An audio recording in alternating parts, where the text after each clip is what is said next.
As we await justice for Shanquella Robinson, lies and red herrings continue to spread, but they will not obscure the truth.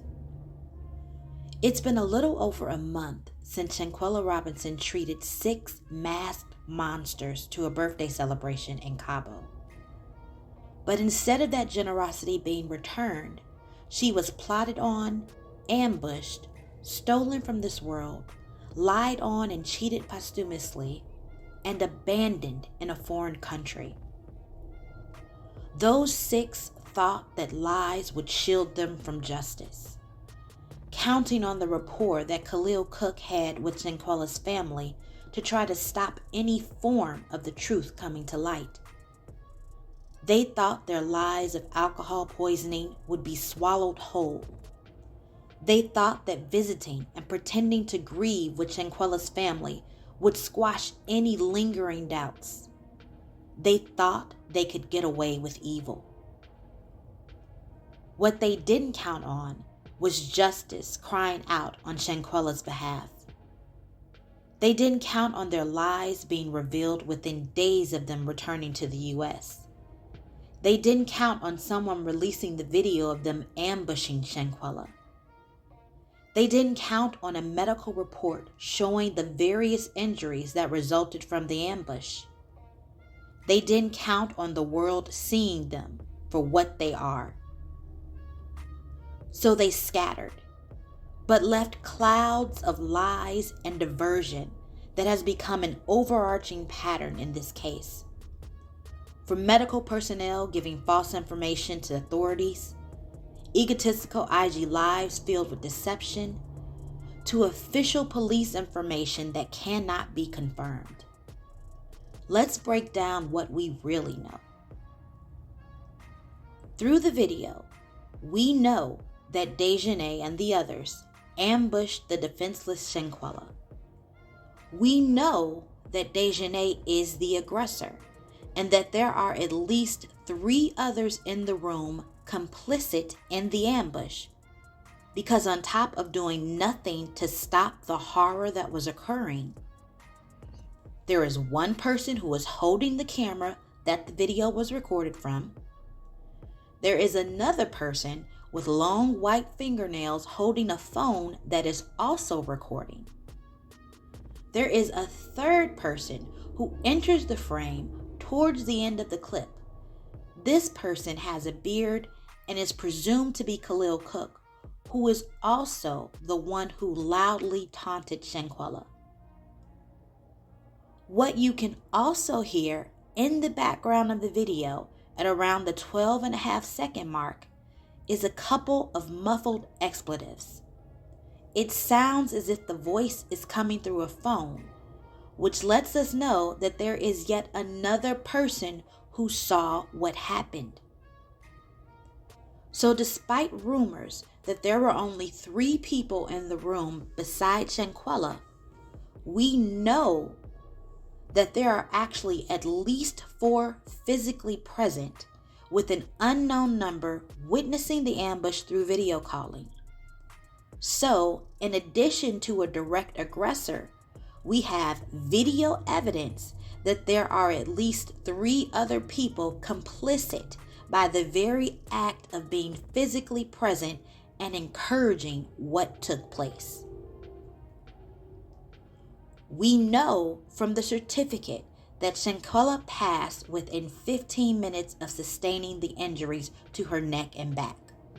So an unconfirmed police report saying that a doctor worked on her for over 2 hours is ridiculous, as is the notion of a doctor taking the advice of non-medical personnel when it comes to the treatment of a patient. Also, the idea that a Hispanic medical professional would not be able to recognize bruises on another person of color, or could see split lips, an eye hemorrhage, a knot on the head, and still proceed with the primary identification of alcohol poisoning? Come on. But what is really interesting is the fact that some of the police report sounded familiar, as if we had heard something similar. The police report says that shortly after the doctor arrived, a little after 3 p.m., she attempted an IV but was unsuccessful. Now, according to Nazir Wiggins, he got to the villa around 3:26 p.m. and rubbed Shanquella's head and gave her his all until the nurse arrived about an hour later. He then states that the nurse tried to help Quella, tried to put some saline in her, but her energy, she didn't have no electrolytes, her oxygen was low, so she couldn't find no. At which point, he trails off and laments the fact that people don't understand what he went through. Now, in addition to the fact that yet again, he makes this all about himself, this also sounds like someone adding way too many details to try to convince you he's telling the truth. So when you add this to the unconfirmed police report details that we all know is a pile of lies, it sounds like people tried to come up with a story. Was that time span of approximately 3 hours spent supposedly helping Shanquella, just buying time to invent lies and cover tracks? We know that on November 24th, the PGJE, which is the Prosecutor's Office of Baja California Sur, posted a statement on Facebook informing us that a warrant has been issued for the direct aggressor in the crime of femicide against Shanquella Robinson, which carries a penalty of 40 to 60 years in prison.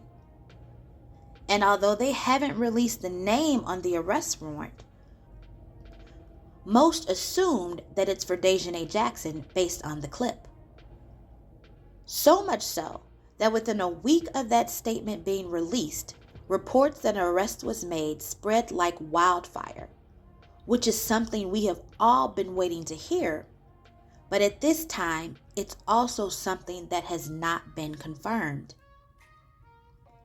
Now, since the news originated from the same source who released the excerpt of the unconfirmed police report, this news has been reported widely across social media as fact, and unfortunately is being used as a tool to sow discord and division depending on whether you believe the information is valid or not. We all know that Black social media have rallied behind the Robinson family and has been the driving force on having Shanquella's story picked up by mainstream media, and in turn forcing the authorities to take action on what they had previously turned a blind eye to. That was accomplished in a spirit of solidarity for the same purpose. Regardless of its intent, we will not let these diversionary tactics divide us, divert resources, or distract us from our focus, which is justice for Shanquella Robinson. We have a very particular set of skills that we've acquired through years of triumphing over injustice and marginalization. Skills that when we join forces for a common goal, make us a nightmare for those who try to silence us. Justice for Shanquella is coming, and the truth will prevail.